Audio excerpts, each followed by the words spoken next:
Stock market, share market এগুলো এখন খুবই ট্রেন্ডে। সোশ্যাল মিডিয়া খুললেই দেখা যায় বিভিন্ন ট্রেডাররা ল্যাম্বরগিনি, রেঞ্জ রভার, মার্সিডিজ নিয়ে ঘুরছে। 1 কোটি টাকা দামের ঘড়ি পরছে, লাক্সারি হোটেলে স্টে করছে, বিভিন্ন দেশে দেশে ট্রিপ করছে, কেউ কেউ দুবাই সেটেল হয়ে যাচ্ছে, মানে একটা ল্যাভিশ লাইফ লিড করছে। এবং সেটা দেখে আমাদের মতন সাধারণ মানুষরা কি ভাবি যে আমরাও ট্রেডিং করব, কোটি কোটি টাকা কামাবো এবং আমরাও সেই লাক্সারি লাইফ লিড করব। কিন্তু তার মাঝখানে সবচেয়ে বড় পাঁচিল হয়ে দাঁড়িয়ে পড়ে একটা জিনিস, সেটা হলো শেয়ার মার্কেট কি, ট্রেডিং কিভাবে করে। শেয়ার মার্কেট কি একটা জুয়ো? এখানে ট্রেডিং কিভাবে করা যায়, কি হয় শেয়ার মার্কেটে, কিভাবে আমি শেয়ার মার্কেটে শেয়ার কেনাবেচা করতে পারবো। এই ভিডিওতে আপনাদেরকে বলবো শেয়ার মার্কেটের সমস্ত খুঁটিনাটি বিষয়। আর এখন থেকে এই চ্যানেলের মাধ্যমে আপনারা বাংলায় স্টক মার্কেট বা স্টক মার্কেট ট্রেডিং শিখতে পারবেন। তাই অনুরোধ রইল এখনই চ্যানেলটা সাবস্ক্রাইব করে দিন। তো চলুন ভিডিও শুরু করি। প্রথমেই আমরা জেনে নিই স্টক মার্কেটটা কি।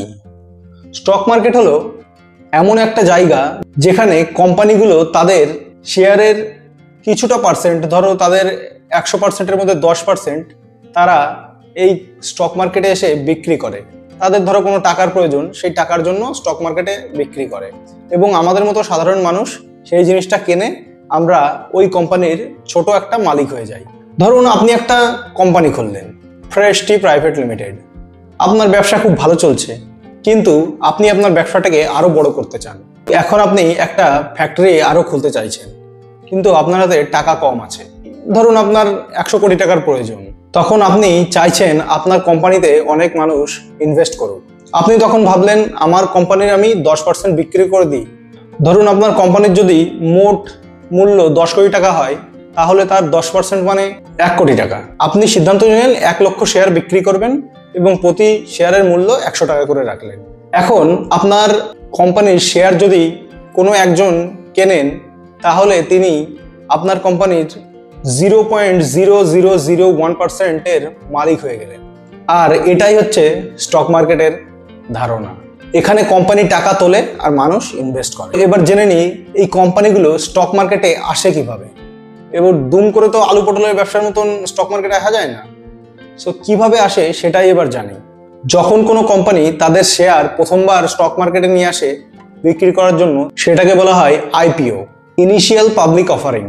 কিন্তু কোম্পানি যদি আবার কোনো টাকার প্রয়োজনের জন্য দ্বিতীয়বার এটা করে, তাহলে সেটাকে বলা হয় এফপিও, অর্থাৎ ফ্রেশ পাবলিক অফারিং।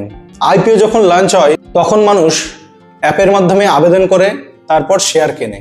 এই আইপিও লঞ্চ করার মাধ্যমে কোম্পানির শেয়ার স্টক এক্সচেঞ্জে লিস্টেড হয়ে যায়। তারপর থেকে সেই শেয়ার কেনাবেচা শুরু হয়। মানুষ নিজেদের মধ্যে সেই শেয়ার ট্রেডিং করতে থাকে, নিজেদের মধ্যেই কেনাবেচা করতে থাকে।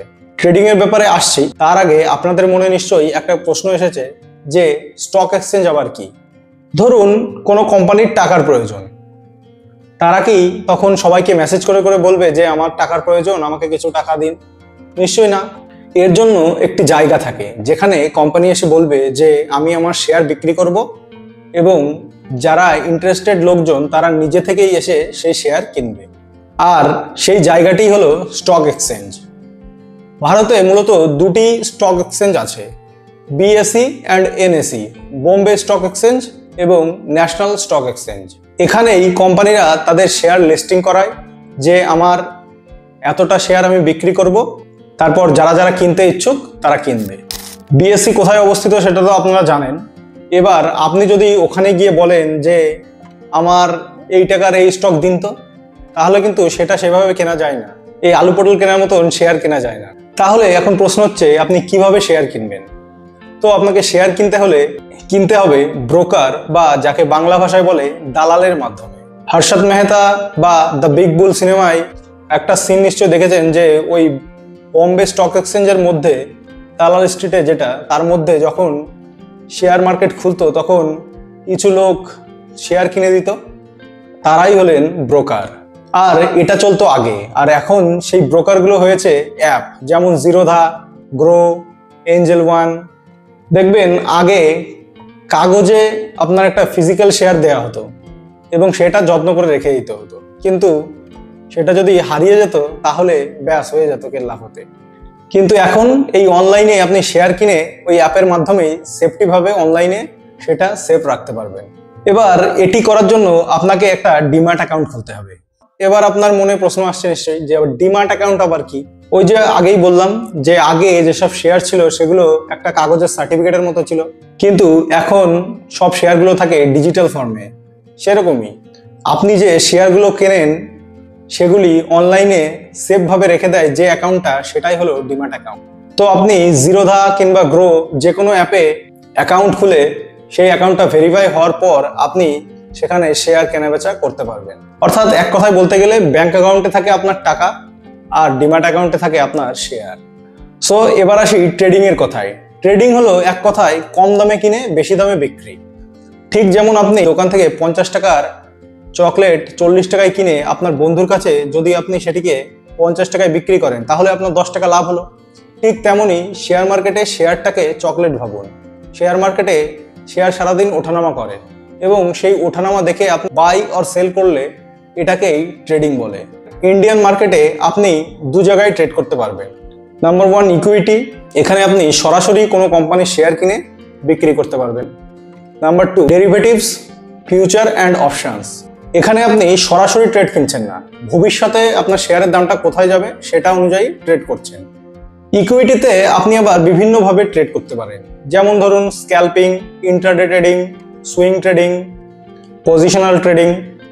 এগুলি নিয়ে অন্য একটা ভিডিও আলোচনা হবে। ফিউচার অ্যান্ড অপশন নিয়েও পরে অন্য কোনো ভিডিওতে ডিটেলসে আলোচনা হবে। চলুন এবার জেনে নিই স্টক মার্কেট থেকে কিভাবে টাকা আয় করা যায়, যেটার জন্য আপনারা অধীর আগ্রহে বসেছিলেন। দেখুন, আপনি স্টক মার্কেট থেকে মূলত 3টি উপায়ে আয় করতে পারেন। Number 1 capital gain. ধরুন আপনি 1000 টাকার কোনো একটা শেয়ার কিনলেন, পরে সেটার দাম বেড়ে 1500 টাকা হলো, তখন আপনি বিক্রি করে দিলেন, আপনার লাভ থাকলো 500 টাকা। এটা হলো ক্যাপিটাল গেইন। তারপর আছে ট্রেডিং, ওই যে বললাম সুইং ট্রেডিং, ইন্ট্রাডে ট্রেডিং, তারপর পজিশনাল ট্রেডিং, এগুলো করে আপনি করতে পারেন। Number 3 dividend. কিছু কোম্পানি তাদের লাভের অংশ তাদের শেয়ার হোল্ডারদের দেয়। যেমন ধরুন এইচডিএফসি ব্যাংক সারা বছরে যা লাভ করেছে তার মধ্যে সবকিছু দিয়ে কিছু টাকা বেঁচে গেল। এবার তারা ঠিক করলেন যে যারা আমাদের শেয়ার কিনে রেখেছে তাদের এই অংশের টাকাটা ভাগ করে দেওয়া হবে। তো এটাই হলো ডিভিডেন্ড। দেখুন, স্টক মার্কেটে দু ধরনের মানুষ কাজ করেন, এক হলো ইনভেস্টর আর 2 হলেন ট্রেডার। যারা কোম্পানির উপর বিশ্বাস করে একটা ট্রেড কিনে বছরের পর বছর ফেলে রাখেন, মানে লং টার্মের জন্য যে ট্রেডিংটা করেন, সেটা হলেন ইনভেস্টররা, যেমন ওয়ারেন বাফেটস, ইন্ডিয়ার রাকেশ ঝুনঝুনওয়ালা স্যার। আর ট্রেডার হলেন কারা? যারা শর্ট টার্মে ট্রেড করে। ওই যে বললাম স্ক্যালপিং ট্রেডিং। স্ক্যালপিং ট্রেডিং কি? যারা সেকেন্ডের মধ্যে, মিনিটের মধ্যে গ্রাফের ক্যান্ডেলস্টিকের ওঠানামা দেখে শেয়ার বিক্রি করে দেয়, সেগুলো হচ্ছে স্ক্যালপিং। আর ইন্ট্রাডে ধরুন দিনের মধ্যেই আপনাকে শেয়ার কিনে সেটাকে বিক্রি করতে হবে, এরকম টাইপের ট্রেডার যারা শর্ট টার্মে ট্রেড করে। সো আশা করছি আপনার স্টক মার্কেটের বিষয়ে বেসিকটা এই ভিডিও দেখে ক্লিয়ার হয়েছে। দেখুন, শেয়ার মার্কেট যে বোঝে না সে এটাকে গ্যাম্বলিং বা জুয়া অবশ্যই বলবে, আর যে বোঝে সে এখান থেকে অনেক অনেক টাকা কামাবে। শেয়ার মার্কেটে ইনভেস্ট করার আগে কিছু জিনিস মাথায় রাখতে হবে, যে আন্দাজে ঢিল মারলে কিন্তু শেয়ার মার্কেটকে জুয়াই মনে হবে। ভালো করে সেটাকে না শিখে যদি আপনি শেয়ার মার্কেটে ইনভেস্ট করেন কিংবা ট্রেডিং করেন তাহলে আপনার লস হবে, এটাই স্বাভাবিক। সো ভালো করে আগে স্টক মার্কেট সম্বন্ধে শিখুন, আর সেটা শেখার জন্য এই চ্যানেলটিকে এখনই সাবস্ক্রাইব করুন। বাংলায় এরকম কন্টেন্ট আশা করি কেউ দিতে পারবে না। সো এখনই সাবস্ক্রাইবটা করে দিন। আর এই ভিডিওটা যদি ভালো লেগে থাকে অবশ্যই যে শেয়ার মার্কেট শিখতে চায় তাকে এই ভিডিওটা শেয়ার করে দেবেন। তো দেখা হচ্ছে অন্য একটা ভিডিওয়। ধন্যবাদ।